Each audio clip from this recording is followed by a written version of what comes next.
Hello and good morning, and welcome back to Get Up and Game, where we like to start every day off right with a new hero announcement for the Marvel Champions card game. Or at least that's how we're starting today off right. I'm very, very excited and pleased to be bringing you the SP//DR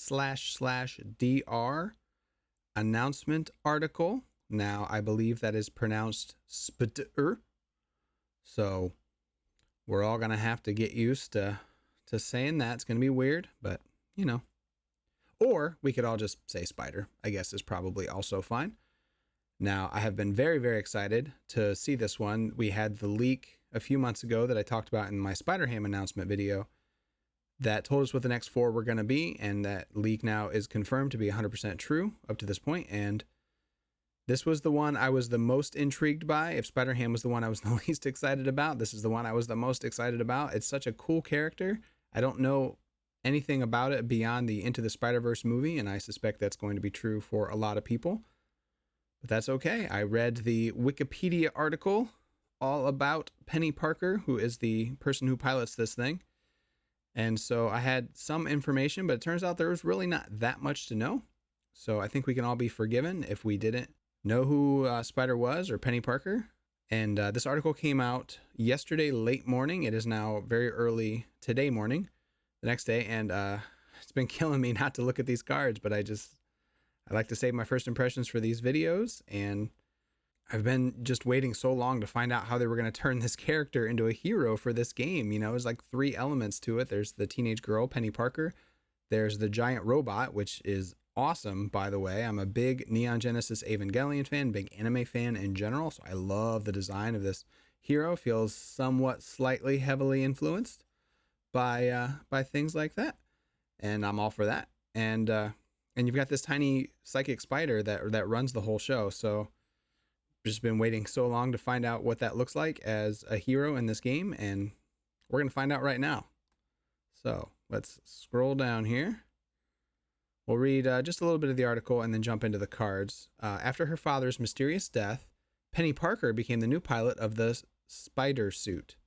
Alongside her arachnid co-pilot, with whom she is psychogenetically linked, Spider defends the citizens of New York City from attacks big and small, and sometimes even travels across the multiverse to aid fellow Spider heroes in saving existence itself.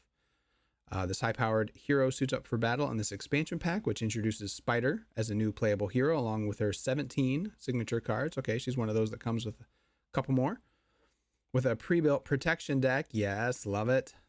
Ready to play from startup, you'll be able to bulldoze the villains with Spider's high-tech suit from the moment you open the box.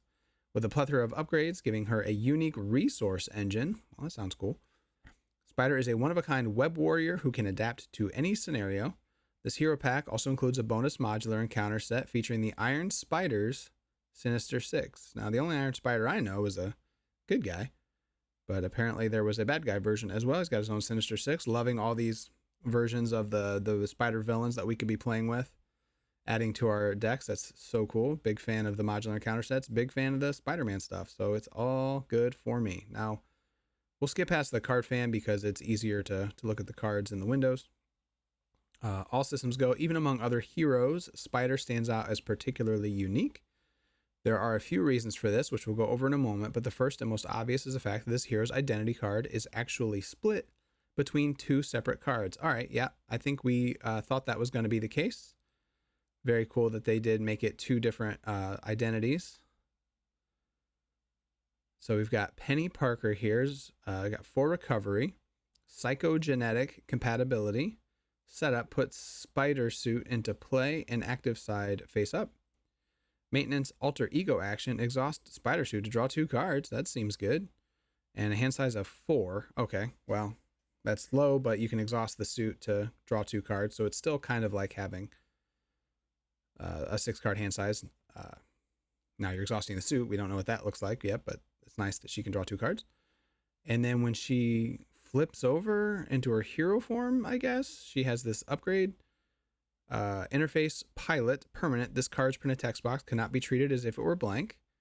Suit up. Forced interrupt. When you flip to this side, flip Spider Suit to its active side. Attach this card to Spider Suit, moving all counters on this card or cards attached to this card to Spider Suit. All right, let's just read them all and then figure out how this works. So then the spider suit sort of alter ego support inactive. So it's got an active and an inactive side.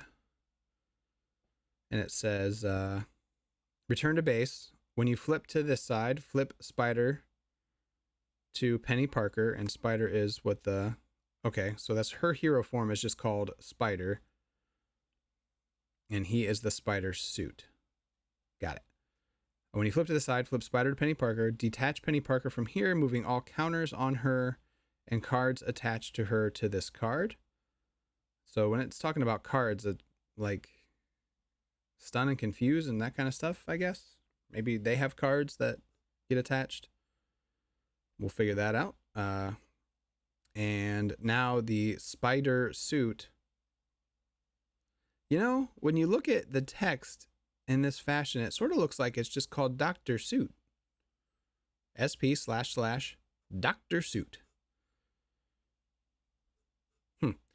Sorry, 2 thwart, 2 attack, 2 defense.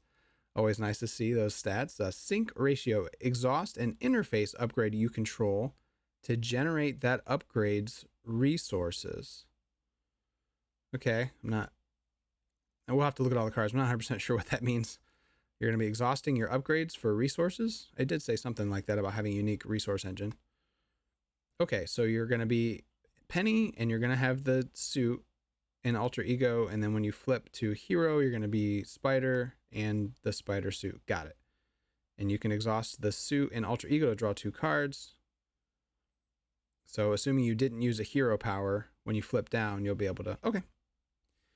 Seems really cool so far. I love the art. I love the color scheme. The red and gray looks very nice.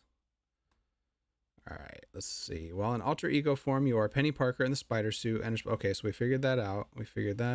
Okay. Let's read just a little bit more. Something you may have already noticed about Spider is her particularly low hand size. I did notice that. Thank you. Penny has a hand size of 4, while the suit has a hand size of only 3.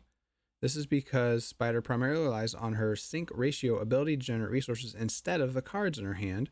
Whenever you need resources, simply exhaust interface upgrades you control and you're good to go. You'll automatically have Spider herself as an interface right off the bat. Oh, yeah, she was a... Okay, cool. So you're automatically going to have one permanent resource in play that you can exhaust, and it doesn't do anything else, so you're totally fine to exhaust it for a resource.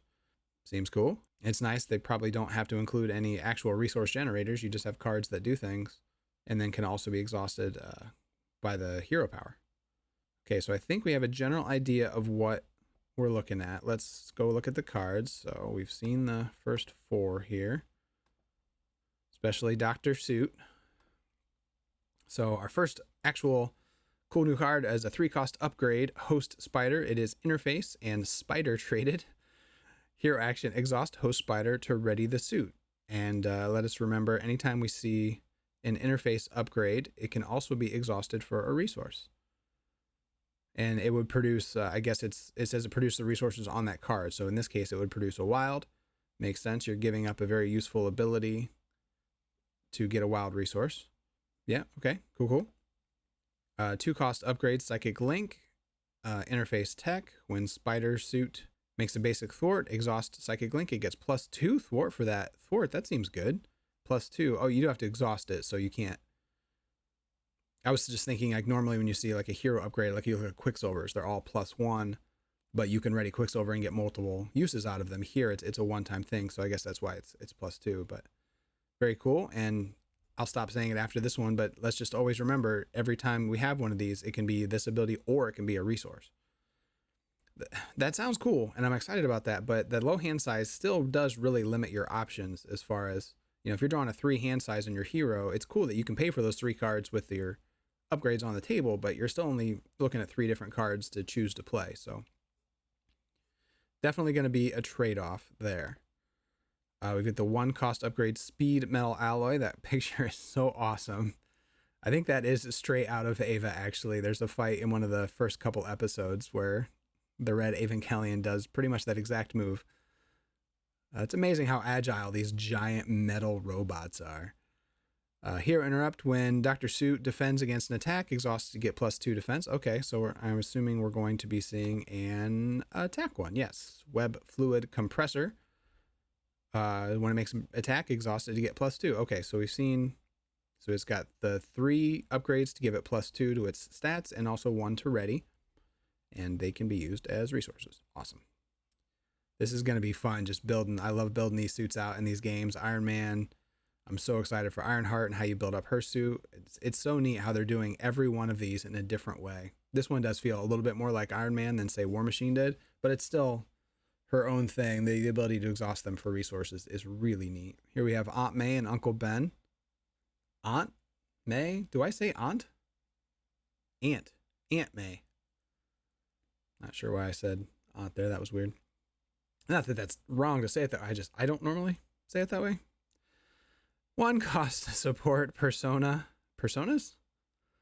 Action, exhaust Aunt May and Uncle Ben and discard the top 2 cards of your deck. Top 3 cards instead, if you were in alter ego form, add each spider card discarded this way to your hand. Okay, so here's her card draw support. And just like Genki Lee and Miles Morales deck, you can use it in hero form. I'm loving this new design with these. And I wonder if it's really more thematic than anything. You know, these I read in the Wikipedia article, they are the ones that psychogenetically linked her to the spider. And can we talk for a second about what a nightmare that would be? Please never psychogenetically link me to a spider. Anyway, so they know that, you know, she's a superhero. And so the card works in hero form, whereas, you know, with a lot of the supports, they don't know that the person is secretly a hero, so they don't work in hero form. So I think that's really neat. Same thing with Genki Lee. You know, he's the man in the chair, so he knows Spider-Man. Now they're less effective when you're in your hero form, but it's just cool that you can still use them. So you get to discard cards from the top of your deck, and you add cards discarded this way to your hand. Now that could whiff, or that could hopefully get you at least a couple cards. But either way, seems really good. And I don't know, I wonder if she'll have any ways to shuffle her cards back in, because that's another thing that's very powerful. Like with Miles and War Machine, the ability to shuffle your best cards back into your deck is really good. So the fact that you're flipping cards and then adding them to your hand makes me hope there's a way to put them back in your deck. All systems go. All right, we've got the first event. Hero action, choose, ready each interface upgrade you control. Oh, okay, that's awesome. Or search your deck and discard pile for an interface upgrade and add it to your hand. Oh, I love it. I know I'm always comparing cards to cards, but it's like Combat Ready and Nebula. I love these cards that give you a choice of what you need in that situation. You can either ready all of them, which seems incredibly powerful because you've got, you know, upgrades that are giving you +2 to your stats and allowing you to ready, or you can be exhausting them for resources, and then you could stand them back up and use them again. Or if it's early in the game and you don't really have many out yet, you can search your deck and discard pile for 1 and add it to your hand. You're adding 2 to the cost of that upgrade, but still, that's awesome. That's going to be really nice. I would love it if there were 2 of these in the deck. But when I do these, I always wish I would write down all the numbers, because you can see the little number down here. We know where this is in the kit, so you can sort of extrapolate if there's more copies of that, but I never get around to doing that. I'll leave that to the Tony Taleses and all you can boards of the world who do such a good job of like breaking this stuff down. The Living Card Gamer does too. They take the time to actually look at these and think them out. I just look at the cards and tell you what I think. They're much smarter than me when it comes to this kind of stuff. I'm just a fanboy who gets excited about new cards.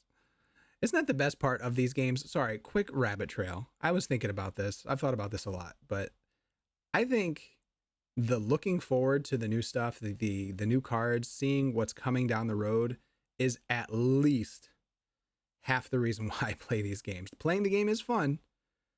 I wonder if this is more fun. Let me know in the comments if you agree. If looking forward to the cards is as big of a part of the game to you as actually playing the game.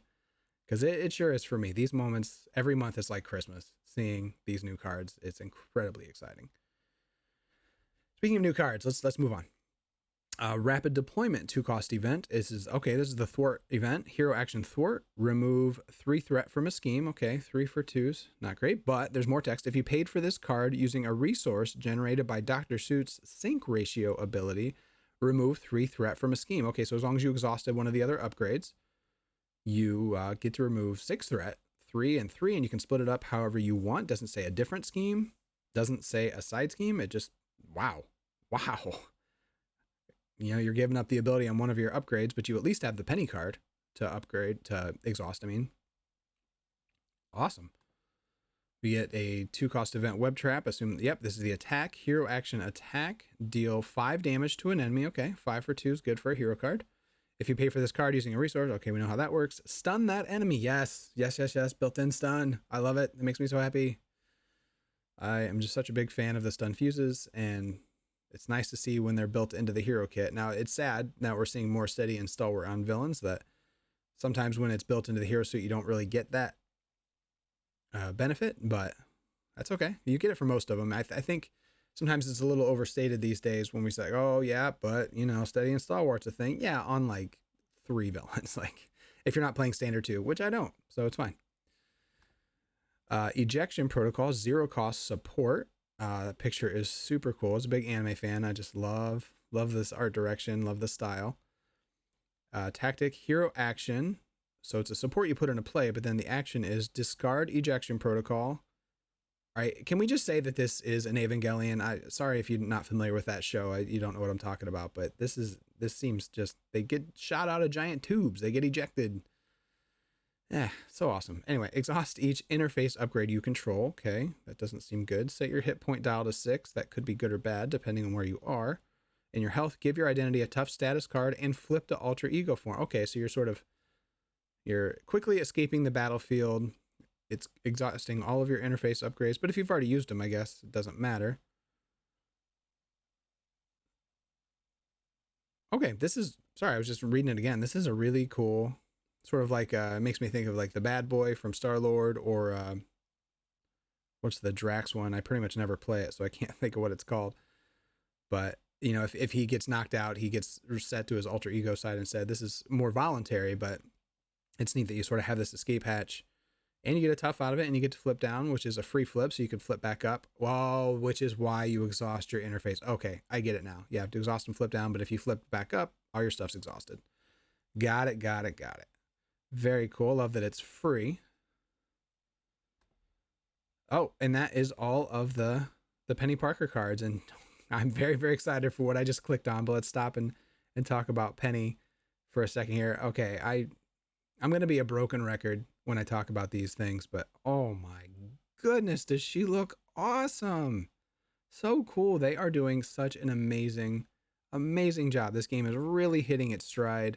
Everything we've seen, sinister motives, everything about it was awesome. Love both the heroes, love all the villains. I haven't played any of it a lot, but I've played everything at least once and just super impressed by it.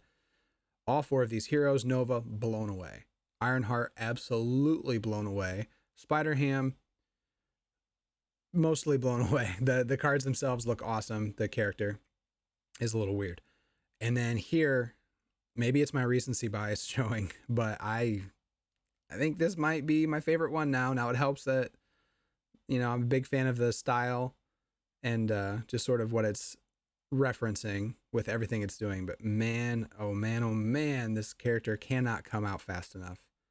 I love the idea of exhausting her upgrades as resources. It makes me think of, like, you know, I was a big Magic player for years and years and years, forever ago, a lifetime ago. Am I old enough to have had something a lifetime ago? I guess.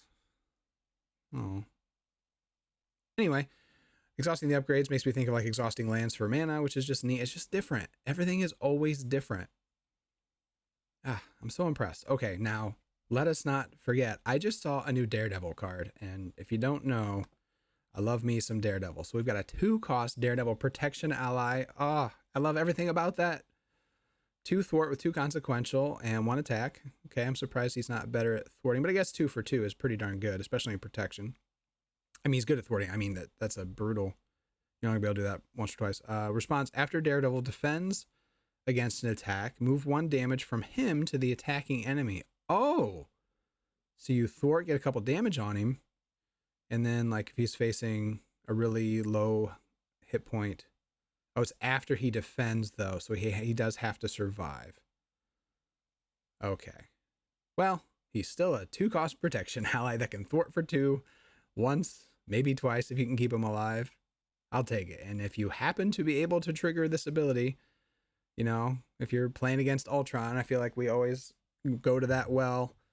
We see 1 damage. Oh, he's good against Ultron drones, which, you know, is one of 30 villains. But it is true. If you're playing Ultron, that is going to be nice. But yeah, I don't think we're going to get to trigger his response too terribly often. But maybe.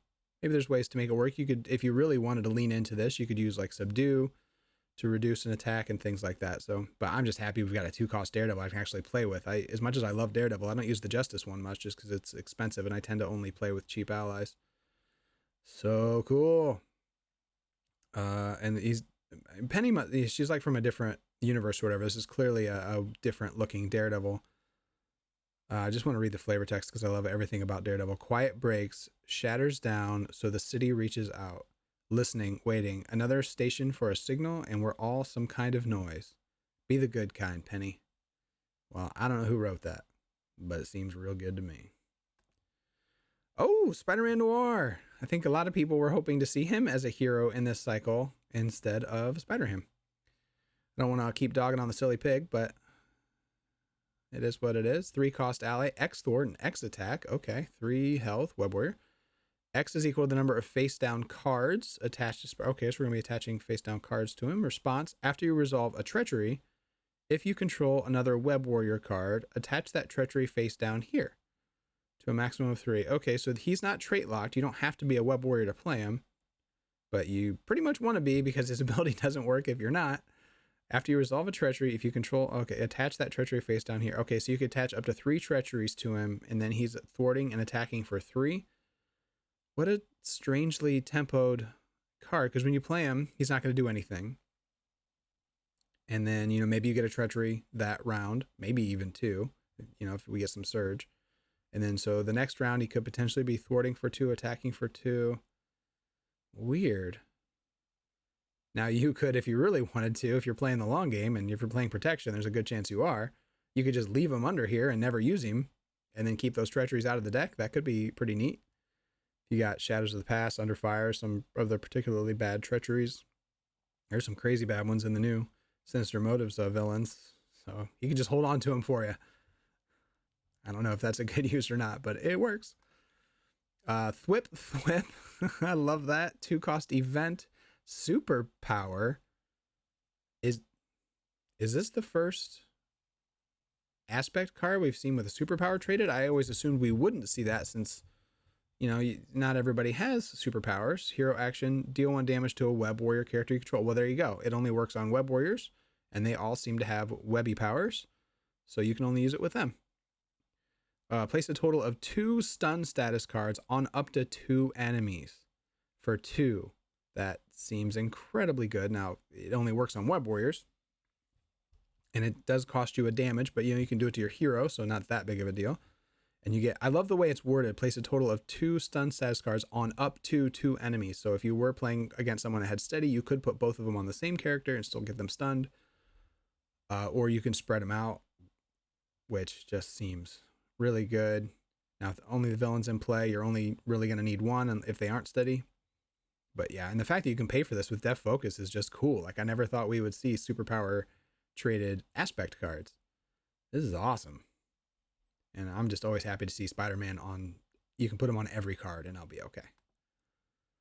Speaking of Spider-Man, we got the Spider Tingle. Okay, they say it's not based on the movies, and they didn't call it the Peter Tingle, but I don't know if I've ever seen it called Spider Tingle in the comics. But I haven't read them all. 1-cost upgrades superpower again. When you would reveal an encounter card, deal 1 damage to a Web Warrior character you control. If that card is a treachery, cancels when revealed effects and discard spell. Wow, we got an aspect card that cancels treacheries? Okay, seems good. Gwen loves these cards.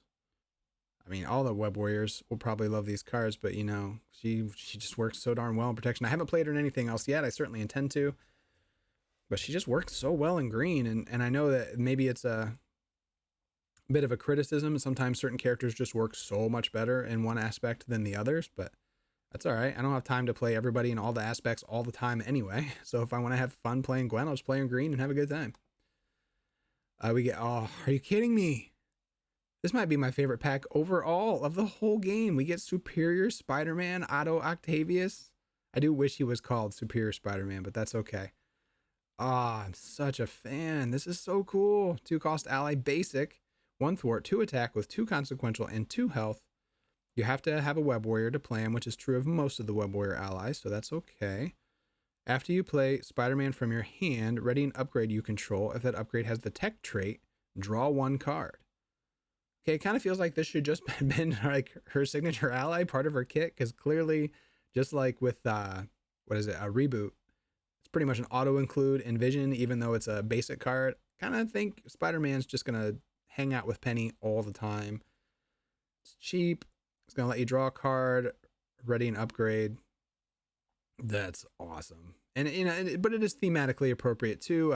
If you don't know, sorry for the spoilers from like years ago, but for a while there, Otto Octavius, Dr. Octopus took over Peter Parker's mind and ran around as Spider-Man for at least a year, and nobody knew that he wasn't Peter anymore. He was Otto, and he was actually being a hero, which was really such a cool story, such a cool character. I'm so glad he's in the game. That makes this, I'm just so pleased.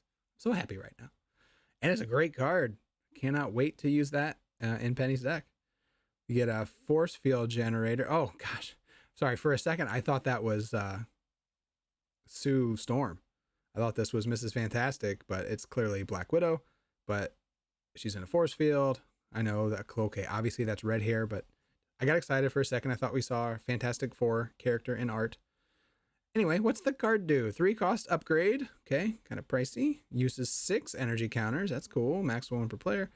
When you would take any amount of damage, remove that many energy counters from here. For each energy counter removed this way, prevent 1 of that damage. Oh, cool. So it's kind of like Med Team. You pay 3 and you get 6 health out of it, and you can spread that around. But here, you get to prevent 6 damage, which is probably better than healing because it's, it'll keep you alive if you were about to die, whereas healing, if you're dead, it's too late. Now, you can only use this on yourself. Okay, I do like it, though. I don't know. No, I don't know if I'll play it, how often I'll play it. I tend to keep my cost curve so low, but I'm not, it is a good card. I think. Seems good. So you get to prevent up to 6 damage for 3. Very cool. All right, what else we have? Repurpose, 0 cost event. I'm always happy to see 0 cost. Hero action. Plus, I don't feel like you don't see Scott Lang on a lot of cards. That makes me happy. I'm a big Ant-Man fan. I'm just a big fan. I'm such a fanboy. You're not going to get me to say much bad about anything. Discard a tech upgrade you control. Ooh, I don't like that. Ready your hero and choose one of the basic powers. So you get to ready and you're choosing a power. Until the end of the round, your hero gets +X. The chosen power X is equal to the upgrade's printed cost. Okay, well, it's a 0 cost ready. I like that. Especially in protection, you can defend and then stand back up. But I'm not thinking off the top of my head, but it feels like tech upgrades are typically going to be a little pricey, things you're going to want to keep in play. I suppose, I don't know. This feels like the type of card I have to play. It's probably amazing, and I'm just completely missing the obvious combo. But, like with Rocket, he has his tech upgrades, but he would like to discard those to draw cards. I think I'd rather do that than just get +2 thwart and ready. For example, like if he discarded the rocket launcher or something. If that might even cost 3. I'm not sure. It doesn't matter. I don't know. I don't know about this one. It's probably just missing the obvious, but I don't want to spend too much time trying to think of combos. Cool card. A 1 cost upgrade, unshakable condition, basic superpower. All right, throw out everything I said. This is just play only if your identity has at least 14 printed hit points. Who has 14 printed hit points, I wonder? Your identity gains steady. Well, not terribly subtle what's happening here. It's a little on the nose, but you know what? A lot of people have felt like for a long time that Hulk should just have steady. And here's a way to give it to him. At least they didn't say permanent put into play at the beginning of the game if you're playing the Hulk. Still, that's cool. And who else can you? So Penny Parker had 14 hit points. Does Thor have 14 maybe? I'm not sure who else off the top of my head, but yeah, I mean, any card that works well in Hulk. They even gave it a punch resource, which is nice. Very, very, very cool. Okay, so that was all the player cards. Now we're moving on to the modular encounter set. Always, I'm so excited about having these in the hero decks. I wonder if that'll continue past this cycle or not, but it's really neat that we're getting 4 more modulars from these heroes. So we got the Sandman here, 7 health. Yeesh. 1 scheme, 1 attack, criminal. After Sandman takes any amount of damage from an attack, discard the top 7 cards of the encounter deck. Well, if you play the new Sandman villain, this ties in nicely to that. I really like it when characters do similar things in different forms.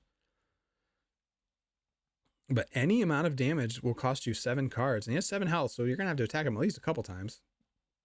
Most likely. And so you're going to be losing a ton of cards off the encounter deck. Oh, that's cool. Who else? We have Bombshell. I don't think I know this character. 2 scheme, 3 attack. 4 health. Criminal. So when she attacks, get a star. Divide damage from Bombshell's attack among each character the attack player controls as evenly as possible. Okay, so it's kind of like indirect damage, but you have to spread it out. And has a boost ability, deal 1 indirect damage to each player. Wait, did I forget? Yeah, Sandman has boost, discard the top 7. Okay. Deal 1 indirect damage to each player. Exhaust each character damage this way. Ugh. That could be really annoying. At least she only has 4 health, so she's not as bad. Oh, Hobby. I love seeing Hobgoblin. He's such a cool, he's kind of a dorky looking character, I guess, but I think he's a cool looking character design. 2 scheme, 2 attack, 5 health, criminal. Forced interrupt. When Hobgoblin would attack you, discard cards from the top of the encounter deck equal to Hobgoblin's attack. Instead, take 1 indirect damage for each boost icon discarded this way. Okay, so he's chucking pumpkin bombs at you. Kind of feels like the type of ability we would have expected from a claw minion, which I'm kind of surprised we haven't seen one of those yet. But, I mean, that's literally Claw's power. But hey, cool. We have, okay, the Iron Spider himself. So I guess in her universe, he's a villain. The Iron Spider I think of as just, in Civil War when Peter Parker got the Iron Spidey suit. And we got to see that a little bit in the movies, which has been awesome. 2 scheme, 2 attack, 6 health, elite, guard, patrol, retaliate 1, toughness, attack gain, overkill. 3 boost icons. This is a terrifying minion. This thing is nasty. Guard, patrol, retaliate, and toughness. So you can't even begin to ignore it because of guard and patrol. He has toughness. So you're going to have to eat that retaliate at least once. Man, and he gains overkill. Now he's only attacking for 2, so that's not that big of a deal. Unless there's things in here that beef up their attack, but the overkill's not that big of a deal. Excellent. And finally, last card, Grand Larceny Side Scheme. The Iron Spiders, Sinister Six, are on a crime spree, robbing every business they come across. Threat cannot be removed from this scheme while a criminal minion is in play. It is a crisis side scheme with 4 threat. Okay. It's kind of rough because, crisis you always want to deal with immediately, and some of those minions had some pretty nasty, or had some pretty large health pools, and, there's a lot of criminals, so if you were combining this with another side scheme, or another modular, there's a decent chance you could have a ton of criminals. Oh, okay. Well, there we go. I don't know what to say. I'm just so blown away. If you come here for critical analysis and, deep thinking and someone to tear this game apart, you're not going to get it from me because I'm just so unbelievably impressed. Sinister Motives was awesome. All 4 heroes look amazing. I was most excited for Ironheart, but like I said, I think Dr. Suit here might have jumped straight to the top and could very likely end up being one of my favorite heroes just based on looking at these cards. And I love the aspect cards we looked at least most of them. I'm trying to think. Maybe it's just because as time passes, I get more and more into this game, and now I'm doing a YouTube channel about not just this game, but largely about this game. Maybe someday I'll branch out besides this and Lord of the Rings, but has a cycle ever looked this good? I'm just thinking back, like when we saw the Wave 2 heroes, we saw Quicksilver and Scarlet Witch, Ant-Man and the Wasp. They definitely looked awesome. I remember being excited for them. It was blown away by the Guardians. The next wave with the War Machines and the Nebulas. I mean, I love Nebula, but that I think that cycle was a little less exciting. It felt like a bit of a hodgepodge of heroes that they just sort of hadn't got to yet. We got to get these 4 out there, and they're all really good. Like I said, Nebula is one of my favorites, but I just think it's really going to the next level. What they're doing now, this cycle just looks incredible. So I think the game is just getting better and better. It's really hitting its stride. And there was one more item on that leak. And if you don't know what it is, I'm not going to spoil it for you. But I think in 3 weeks, hopefully, when we get another one of these articles, everybody's going to be very excited to see what's coming next. So it's going to be a great summer for Marvel Champions. Lots of cool heroes to look forward to. And then we'll get a new campaign expansion later this year that I think people are going to be pretty interested in. But that's it for Spider. Can't wait. Cannot wait. I want to thank you so much for joining me for this. If you enjoyed your time here, please like the video and subscribe to the channel. Come hang out with me once or twice a week. Try to put out videos. And till next time, folks. Hope you join us next time we get up in game. Take care. Bye-bye.